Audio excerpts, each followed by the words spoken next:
దేవుని కష్టాలలో కూడా మనం ఘనపరిస్తే దేవుడు మనల్ని ఘనపరుస్తాడు, ఉన్నతమైన స్థితిలో ఉంచుతాడు. ఇలాంటి కష్టాలు వచ్చినా సరే దేవుని ఆరాధించేటువంటి ఆరాధన కావాలని దేవుడు కోరుకుంటున్నాడు. మొదటి ఏం చూసుకున్నాం మనం? పెదవుల ఆరాధన. అంటే ఏదో తూతు మంత్రంగా అనిపించింది కాకుండా హృదయం మనసులో పలించని నీకు చేసినటువంటి వాటిని నెమరు వేసుకుంటూ తలుసుకుంటూ తలంపు చేసుకుంటూ వాటిని దేవుని నోటి మాట ద్వారా కాకుండా హృదయ లోతు నుంచి కూడా హృదయ లోతు నుంచి తీసుకొచ్చి దేవుని గణపరిచేదాన్ని ఆరాధనగా చూస్తున్నాం మనం. దేవుడు పెదవుల ఆరాధన కోరట్లేడు, హృదయం లోతు నుంచి వచ్చి ఆరాధన కోరుతున్నాడు. తర్వాతకి రెండవది పరిస్థితుల ఆరాధన, సిచ్యువేషన్. ఎలాంటి కష్ట సమయంలోనైనా సరే దేవుడును కనపరిచే బిడ్డగా ఆరాధించే బిడ్డగా ఉండాలని దేవుడు మిమ్మల్ని మనందరూ కూడా కోరుకుంటున్నాడు. ఉదాహరణ ఈ పరిస్థితులు అంటే ఎట్లా ఉపయోగిస్తున్నాం? ఉద్యోగం వస్తాను, లేదంటే మన సుఖ సంతోషాలు ఉంటేనో, లేకపోతే ఇంకేదైనా ఇబ్బందులు ఉంటేనో మనం దేవుడు ఎప్పుడైనా సరే అన్ని పెట్టుకొని ఉంటాం. ఇప్పుడు అన్నీ ఇస్తే దేవుడు ఎవరైనా సరే లెక్క చేస్తారా? ఒక మనిషికి ఒక 10,000 కావాలి, ఈరోజు 10,000కు 10 కోట్లు ఇచ్చింది అనుకోండి, తెల్లారి దేవుడు కనీసం ఆ డబ్బులు సగం అయిపోయినా కూడా దేవుడు గుర్తురాడు, జ్ఞాపకం ఉన్నాడు. అవునా కదా? అది పరిస్థితులు. పరిస్థితులు ఎప్పుడు ఎలా ఉన్నా సరే దేవుని వైపు చూస్తూ దేవుని కొరకు కనిపెట్టుకుంటూ దేవుడిని కనపరుస్తూ ముందుకు సాగాలనేసి ఈ పరిస్థితుల ఆరాధన మనం చూసుకోవాలి. ఇక ముందైనా సరే ఏదైనా పరిస్థితి కష్టకాలం వచ్చినప్పుడు ఆ కష్టాలలో కూడా దేవుని మనం ఆరాధించే వారంగా ఉండాలి. లేదంటే దేవుడు చాలా సందర్భాలలో కూడా మన ఆరాధన వినకపోవచ్చు, మన ప్రార్థన కూడా వినకపోవచ్చు. మీరు కష్టాలు వచ్చినప్పుడు ప్రభువా నాకు ఇది కావాలని ప్రార్థన చేసుకుని కాకుండా దేవుని కనపరచండి, ఖచ్చితంగా దేవుడు మీకు దానికి ప్రతిఫలం ఇస్తాడు. 200 కాదు 300 కూడా ప్రతిఫలం ఇస్తాడు, ఆశీర్వదిస్తాడు. తర్వాత ఒకసారి ఈ పరిస్థితులు అంటే జ్ఞాపకం ఉంది. పరిస్థితులు పరిశుద్ధ గ్రంథంలో యోబు గ్రంథం ఒకసారి యోబు 1:21. యోబు జీవితం మనకు చాలా నేర్పిస్తుంది. పరిస్థితులు ఎట్లా ఉన్నా సరే దేవుని ఏ విధంగా గనపరచాలని యోబు ద్వారా మనం తెలుసుకుందాం. ఒకసారి నేను నా తల్లి గర్భంలో నుండి దిగంబరినే వచ్చితిని, దిగంబరినే అక్కడికి తిరిగి వెళ్ళేదను, యెహోవా ఇచ్చెను, యెహోవా తీసుకొని పోయెను, యెహోవా నామమునకు స్తుతి కలుగును గాక. యోబు ఏమని చేసిన ఆరాధన? నేను నా తల్లి గర్భంలో నుండి దిగంబరినే వచ్చింది, దిగంబరినే అక్కడికి తిరిగి వెళ్ళేదను. ఎక్కడికి వచ్చాడు? దిగంబరిగా ఎక్కడికి వెళ్తానంటున్నాడు. దిగంబరిగా అంటే ఏమీ లేకుండా ఈ లోకంలోకి వచ్చిన నేను మళ్ళీ ఏ విధంగా దేవుని దగ్గరికి వెళ్తానంటున్నాడు? యెహోవా ఇచ్చెను, యెహోవా తీసుకొని పోయేను. నా జీవితము ఈ ప్రాణము యెహోవాది, యెహోవానే ఇచ్చిండు, యెహోవానే తీసుకొని పోయేది. దీన్ని ఎవరి కొరకు బతకాలి? యెహోవా కొరకు బతకాలి. ఈ జీవితం ఎవరిది? నా దేవుడిది, నా సృష్టికర్తది, నన్ను సృష్టించిన నా సృష్టికర్తది.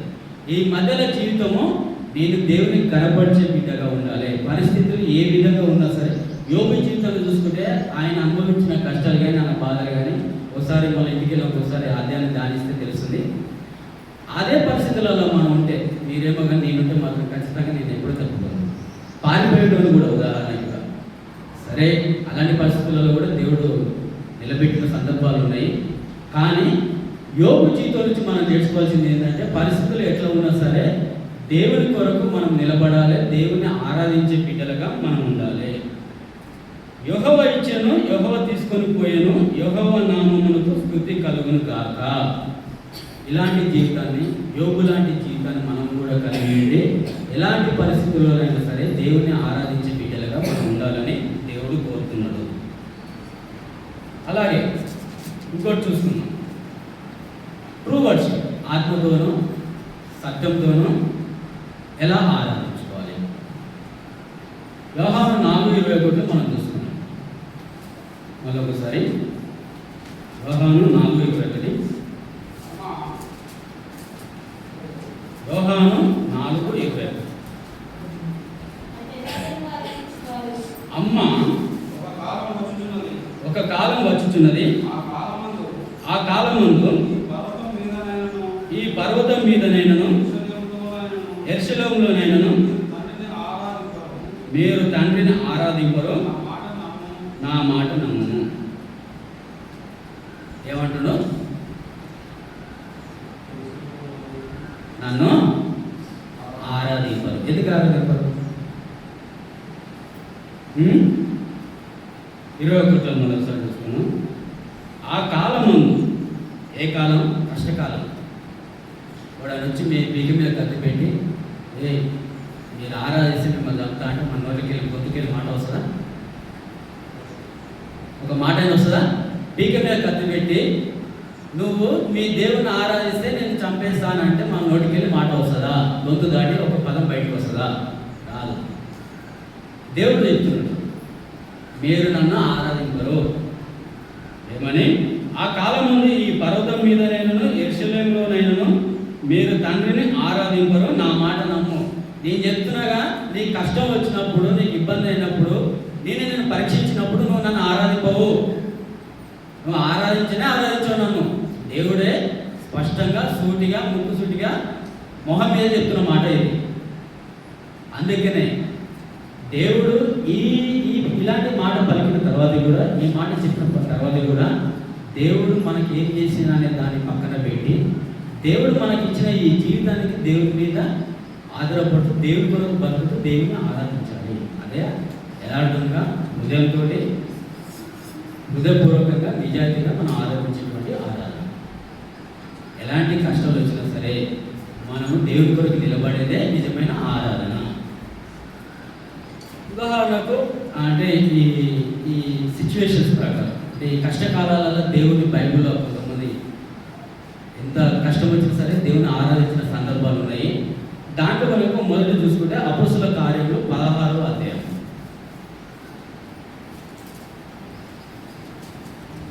అపోస్తుల కార్యములు 16వ అధ్యాయము 25వ వచనం.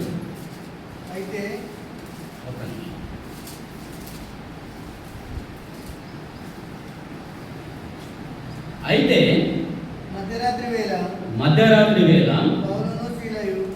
పౌలును సిలయు దేవునికి ప్రార్థించుచు కీర్తనలు పాడుచుండిరి, ఖైదీలు విలుచుండిరి. ఇలా అసలు జైలుకి ఎందుకు లేరు?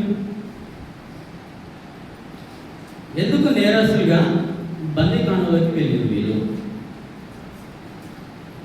జైలుకి వెళ్ళినాక కూడా దేవుని ఈ పౌలు శిల ఎందుకు ఆరాధిస్తారు? ఎందుకు వర్షిప్ చేస్తున్నారు వీళ్ళు? ఈ అధ్యాయం మొత్తం చదివితే ఒకసారి అర్థమవుతుంది మనకి. తర్వాత ఎప్పుడైనా ఇంటికి వెళ్ళిన తర్వాత ఒకసారి ధ్యానించండి. అపోస్తల కార్యంలో 16వ అధ్యాయం మొత్తం ఒకసారి ధ్యానించండి. ఈ అధ్యాయం ఏం చెప్తుందంటే, పౌలు శిల దేవుని సేవ చేస్తున్నారు, దేవుని సేవ చేస్తూ సువార్తను ప్రకటిస్తున్నారు. కానీ వీళ్ళకి ఏమైంది? అసలు ఎందుకు వీళ్ళని ఆ జైలు వాళ్ళు పట్టుకున్నారు? ఎందుకు వీళ్ళని జైల్లో వేసారు? ఎందుకు వీళ్ళ కాళ్ళకు ఈ బేడీలు, ఈ సంఖ్యలు ఎందుకు వేసారు? ఈ పౌలు శిల చేసిన నేరమేంది? వీళ్ళని ఎందుకు పట్టుకున్నారు? వీళ్ళని ఎందుకు నేరస్తులు పరిగణించారు? వీళ్ళని ఎందుకు జైల్లో వేసారు? వీళ్ళని ఎందుకు కాళ్ళ చేతులకు సంఖ్యలకు కట్టి బంధించారు? వీళ్ళు ఏ పాపం చేశారు అసలు? ఒకసారి మీరు పూర్తిగా ఒకసారి ఇంటికి వెళ్ళిన తర్వాత మీరు చదువుతూ అర్థమవుతుంది. వీళ్ళు చేసిన నేరం ఏంటంటే, దేవుని వైపు చూస్తూ దేవుని కొరకు కనిపెడుతూ దేవుని సువార్త ప్రకటిస్తున్నారు. ఆ సువార్త ప్రకటించడమే వీళ్ళు చేసిన అతిపెద్ద నేరం. దానికే వీళ్ళు జైల్లో బంధింపబడ్డారు. ఇప్పుడు మనం ఒకసారి ఆలోచన చేద్దాం. ఆ పరిస్థితులలో మనం ఉంటే ఏం చేస్తాం?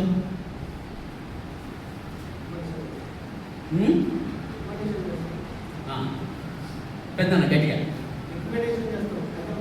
అంతే. మనకి అట్లాంటి పరిస్థితులు వస్తాయంటే మన పరిస్థితి ఎట్లుందో మనకు తెలుసు. కానీ పౌలు శిల ఏం చేసిరో? దేవుని ఆరాధించారు. బిగ్గరగా ఆరాధించరు, ఘనంగా ఆరాధించరు. నాకు 100 కోట్లు వస్తే నేను ఎంత సంతోషపడుతున్నా అంతకు 100 రెట్లు ఆనందంతో, గర్వంతో దేవుని ఆరాధించరు. ఎవరు? పౌలు, సిలాయ. ఈ అధ్యాయం మనం ఒకసారి ఇంటి మీద బాగా చదవండి, అప్పుడు మీకు అర్థమవుతుంది. ఆ సమయంలో వాళ్ళని బంధించినప్పుడు జైల్లో వేసిరు, ఖైదీల మధ్యలో వాళ్ళు ఉన్నారు. అప్పుడు అర్ధరాత్రి సమయంలో, అంటే మిడ్ నైట్ టైంలో వాళ్ళు ప్రార్థించుకుంటా గట్టిగా దేవుణ్ణి స్తుతిస్తూ ఆరాధిస్తున్నారు. అయితే మనమైతే వాళ్ళైతే దేవుని ఆరాధిస్తారు. ప్రభు మమ్మల్ని ఎందుకు ఇట్లా జైల్లో వేయించినావు, మేము ఏం నేరం చేసినాం, నీ కొరకే కదా మేము స్వార్థ ప్రకటిస్తున్నాం, నీ కొరకే కదా మీ వైపు చూసుకుంటే జనులందరికీ మీ గురించి చెప్తున్నాం, నువ్వు ఎట్లా మమ్మల్ని ఇట్లా చేస్తావు అనేసి వాళ్ళు దేవుని కాడ కంప్లైంట్ చేయలేదు, దేవుణ్ణి ఎదిరించలేదు. అదే మనమైతే ఏం చేస్తాం? ఖచ్చితంగా కంప్లైంట్ చేస్తాం. నేను క్రిస్టియన్ అయినందుకే, నేను నిన్ను నమ్ముకున్నందుకే నాకు ఈ బాధలంట, నేను నమ్ముకున్నాక నాకు ఏం మేలు జరిగింది, నేను నమ్ముకున్నాక నాకు ఏమి కలిసి వచ్చింది అంటే, దేవుని కలిసి రావడానికో, దేవుని ఆశీర్వాదం కొరకు, దేవుని మేలు కొరకు కాకుండా దేవుడు మనకు చేసిన దాని కొరకు మనము దేవుని వైపు చూస్తూ దేవునికి జీవితకాలం మొత్తం కృతజ్ఞతమై ఉండాలి. కృతజ్ఞత అంటే ఏంటి? ఎవరైనా ఒకరికి ఆపదలు ఉన్నప్పుడు సహాయం చేసే వారిని దేవునితో కొంచెం తక్కువ సమానంగా చూస్తాం. నాకు ఆపద వచ్చినప్పుడు నన్ను ఆదుకున్నాడు, గొప్పోడు. మరి నీ కొరకు నా కొరకు ప్రాణం పెట్టాడు, నీ కొరకు నా కొరకు కొరడ దెబ్బలినాడు, నీ కొరకు నా కొరకు ఉమ్మి వేసిన సహించిండు, నీ కొరకు నా కొరకు పిడుగుతులు గుద్దినా భరించిండు, అవహేళన చేసిన సహించిండు, ఉమ్ము వేసిన తుడుచుకొని పోయినాడు. ఎవరి కొరకు? మనందరి కొరకు. ఆయన ఎవరు? ఒక్క మాట అంటే అక్కడ ఉన్న వాళ్ళంతా కూడా గాల్లో కలిసిపోయేంత శక్తిమంతుడు.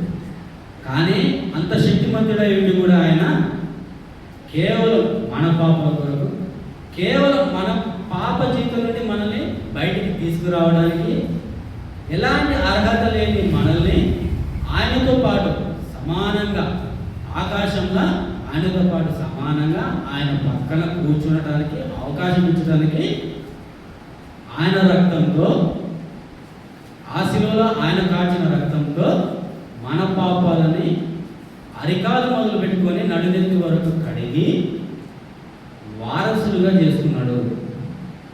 రక్త సంబంధం ఊపినే రాదండి. నాకు పుట్టిన బిడ్డ నా రక్తం అవుతుంది కానీ పక్కన బిడ్డ నా బిడ్డ కాదు. కావాలంటే ఏం చేయాలా? నన్ను కూడా పక్కన వాళ్ళు నన్ను నాన్న పిలవాలంటే నేను ఏం చేయాలా? దత్తతైనా తీసుకోవాలి, లేకపోతే దేవుని ద్వారా నేనైనా తండ్రి అవ్వాలి. వారసులుగా వారసత్వం రావాలంటే దేవుడు ఏ విధంగా మనల్ని రక్తంతో, తన సొంత రక్తంతో మనల్ని కొన్నాడు. దానికి మనం రక్త సంబంధికులమైన తినవలేదు. దేవుని బిడ్డవా నువ్వు అంటే నిజంగా బిడ్డనే. ఎందుకు? దేవుడు నేను అన్నాడు. ఎలా? ఆయన రక్తంతో. ఉత్తిగానే క్రీస్తు శిలువను వృధా కాకుండా, క్రీస్తు వారి కార్యం వృధా కాకుండా మనము ఆయన కొరకు నిలబడినప్పుడే, ఆయనను ఎలాంటి పరిస్థితుల్లోనైనా ఆరాధించినప్పుడే, పౌలు శిలాలాగా మనం కూడా నిలబడినప్పుడే, పౌలు శిలాలాగా మనం కూడా ఆరాధించినప్పుడే, పౌలు శిలాలాగా మనం కూడా ఆ జైలు లాంటి పరిస్థితులు కాదు, అంతకుమించిన పరిస్థితులు వచ్చినా సరే మనము ఆయన కొరకు నిలబడి ఆయన కొరకు కనిపెట్టుకుంటూ ఆయనను ఆరాధించేదే నిజమైన ఆరాధన.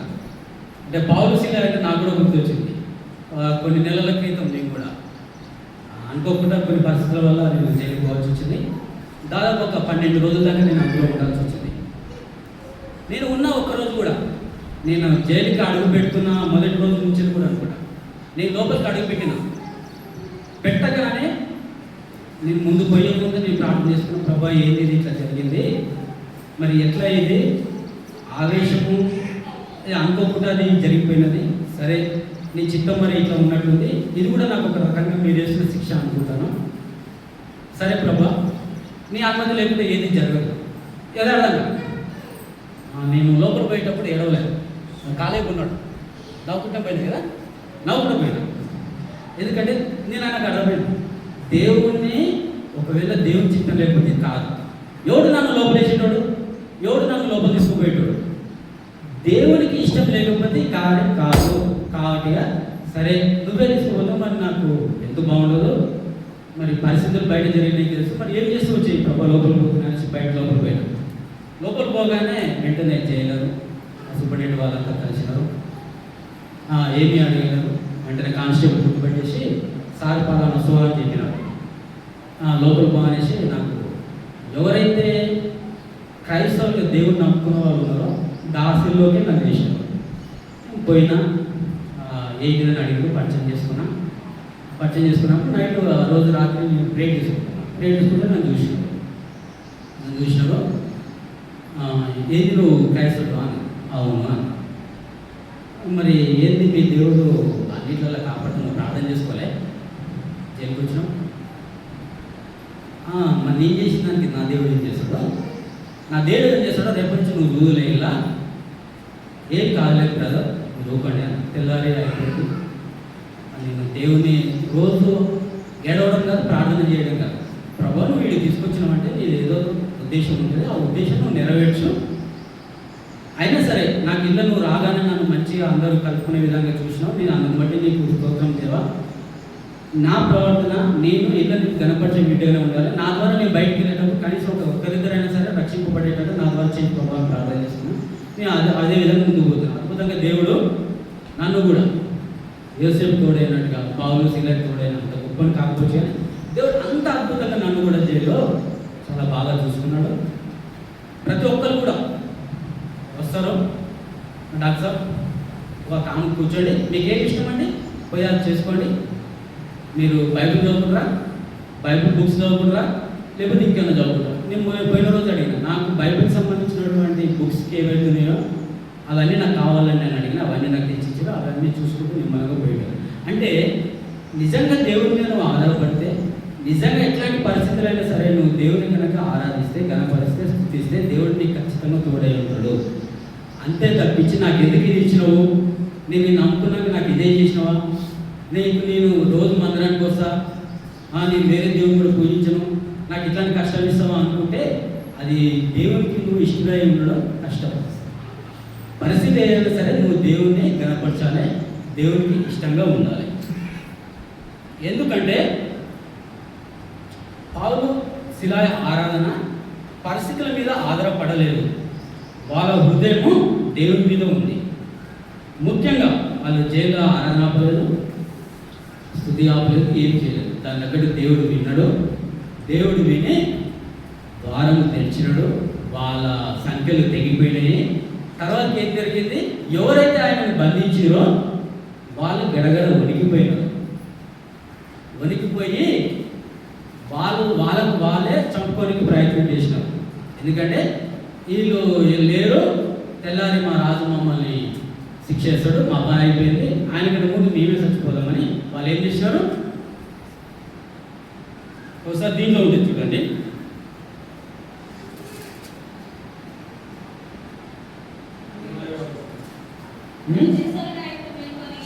అంతలో చెరసాల నాయకుడు మేల్కొని చెరసాల తలుపులని తెరిచినట్టు చూచి ఖైదీలు పారిపోయారనుకొని కత్తి దూసి తను తాను చంపుకొని పోయాను. అప్పుడు పౌలు నీవు ఏ హాని చేసుకునవద్దు,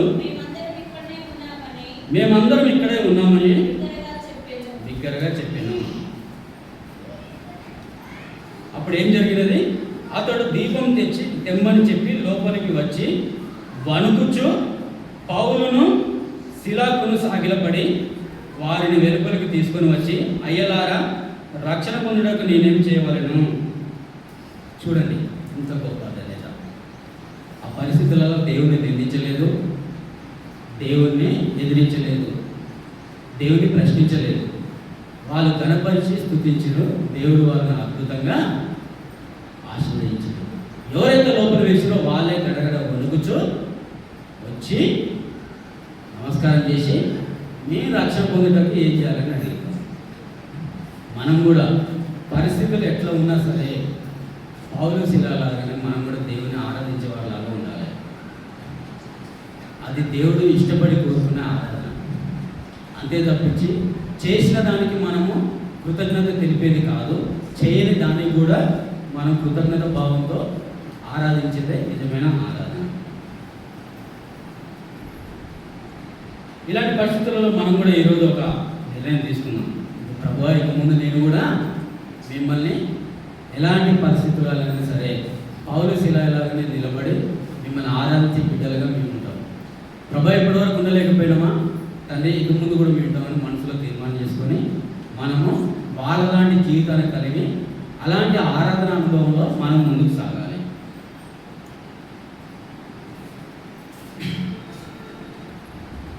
ఎప్పుడైనా సరే గుర్తుపెట్టుకోండి, బైబిల్ ఇంకోలు కూడా ఉంటుంది.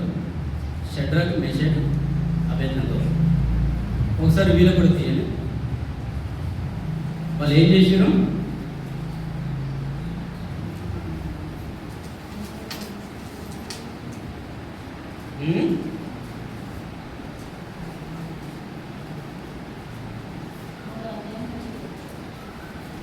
చదువురా.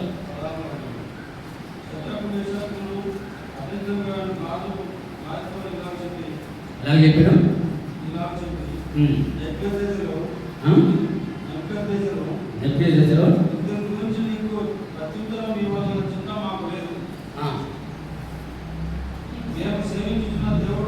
మేము సేవించుతున్న దేవుడు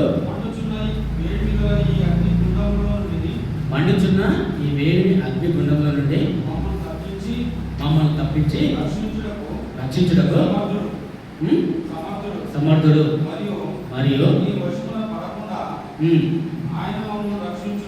ఆయన మమ్మల్ని రక్షించును. ఒకవేళ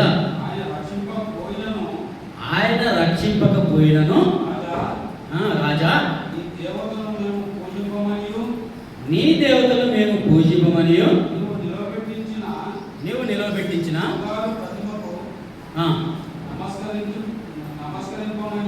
నమస్కరింపమనియు తెలుసుకున్నాను. వాళ్ళు ఏమంటున్నారు?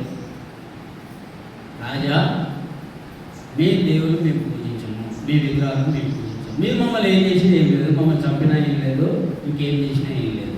మా దేవుడు గొప్ప దేవుడు. ఆయన మాకు ఏం చేసినా చేయకపోయినా సరే మేము ఆయననే పూజిస్తాం, స్తుతిస్తాం, ఆరాధిస్తాం.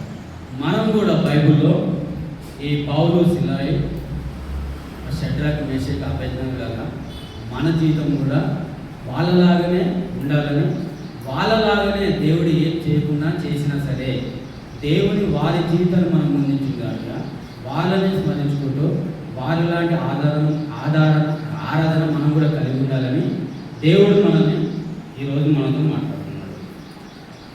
ప్రేమలారా, ఈరోజు మనం ఒకసారి మనల్ని ప్రశ్నించుకుందాం. నేను ఏ రకమైన ఆరాధకుడిని? పెదవులతోటి ఆరాధిస్తున్నానా? పరిస్థితులను బట్టి ఆరాధిస్తానా? లేదా ఆత్మతో సత్యంతో ఆరాధిస్తానా? మనం ఏం చూసుకున్నాం? మొదటిగా పెదవుల ఆరాధన, రెండవది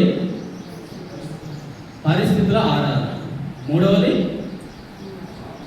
ఆత్మతోనూ సత్యంతోనూ ఆరాధన. పెదవులతో వచ్చే ఆరాధన కాకుండా హృదయంతో దేవుడు కావాలని కోరుకుంటున్నాడు. తర్వాతకి ఎలాంటి పరిస్థితుల్లోనైనా సరే దేవుని కనపరిచే బిడ్డలంగా, ఆరాధించే బిడ్డలంగా ఉండాలనుకుంటున్నాడు. మూడవది దేవుడు ఆత్మ కనుక ఆయనను ఆరాధించే వాళ్ళు ఆత్మతోనూ సత్యంతోనూ యథార్థంగా ఆరాధించాలని కోరుకున్నాడు.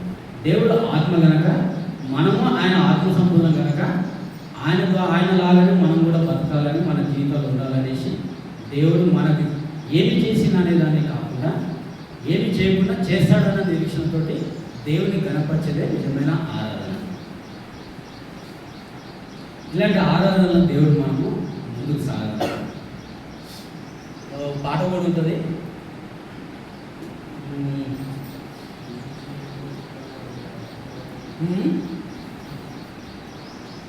జీవిత యాత్రలో ఏమి సంభవించినా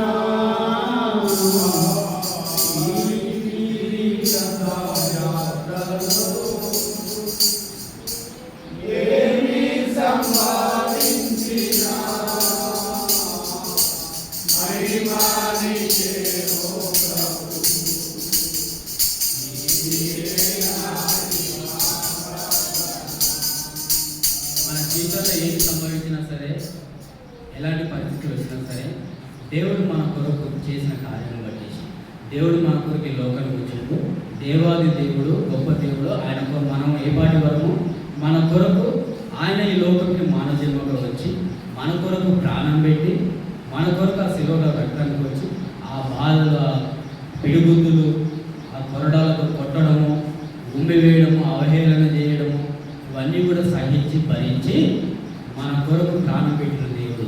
ఇక మిగతాది ఏమి చేయని అవసరం లేదు. మనకు ఎవరు చేయలేనిది మన దేవుడు చేసిండు. అందుకనే సంస్కృతంలో ఉంటుంది ఒకటి, అంటే బయట వేరే అన్ని దేవుళ్ళలో కూడా ఉంటుంది, నలుగురిని చంపి నలుగురి కొరకు కార్యం చేసిన వాడే నిజమైన దేవుడు, సహించేవాడు సంహరించేవాడే నిజమైన దేవుడు అని ఒక పోకడ ఉన్నది అనమాట. ఆ విధంగా చూసుకుంటే మనకి ఈ లోకంలో 40 మందిని చంపిన వాళ్ళు ఉన్నారు, మాస్తులు సహించిన వాళ్ళు ఉన్నారు. జైళ్ళకి వెళ్తే తెలుస్తుంది వాళ్ళు గొప్ప దేవుళ్ళే కాదు, వాళ్ళకంటే మించిన వాళ్ళు కూడా ఉన్నారు, లెక్కలేంతమంది సంహరించిన వాళ్ళు. కానీ మన దేవుడు మన కొరకు ఎన్నో సహించిండు. అవమానాలని, దుఃఖాలని ఎంతగానో భరించి సహించి మన కొరకు ప్రాణం పెట్టిన మన దేవునికి మనము మన హృదయంతో, పెదాలతో కాకుండా, పరిస్థితుల ఆధారంగా కాకుండా, ఆత్మలో సత్యంతో పౌలు, సిలాయి వాళ్ళ జీవితాన్ని జ్ఞాపకం తెచ్చుకుంటూ దేవుణ్ణి ఆరాధించాలని ఈరోజు దేవుడు మనతో మాట్లాడుతున్నాడు. ఈ వాక్యం దేవుడు ఆశ్రయించి దీవించుగాక. లేచినప్పుడు ఒక పాట పాడదాము. పిల్లలు సందేశం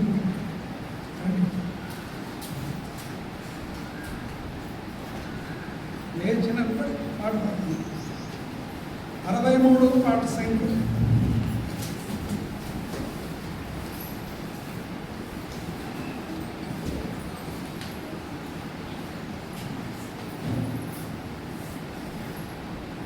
పాట సంఖ్య 63. పల్లవి మొదటి చరణం, చివరి చరణం.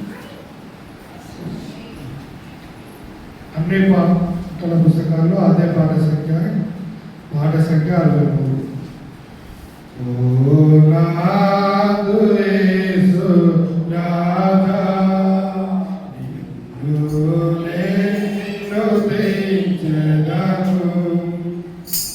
ఓ నాదు యేసు రాధా నిన్నునే స్తుతించెదను. నీ నామమును సదా ఎన్నడూ స్తుతింతును.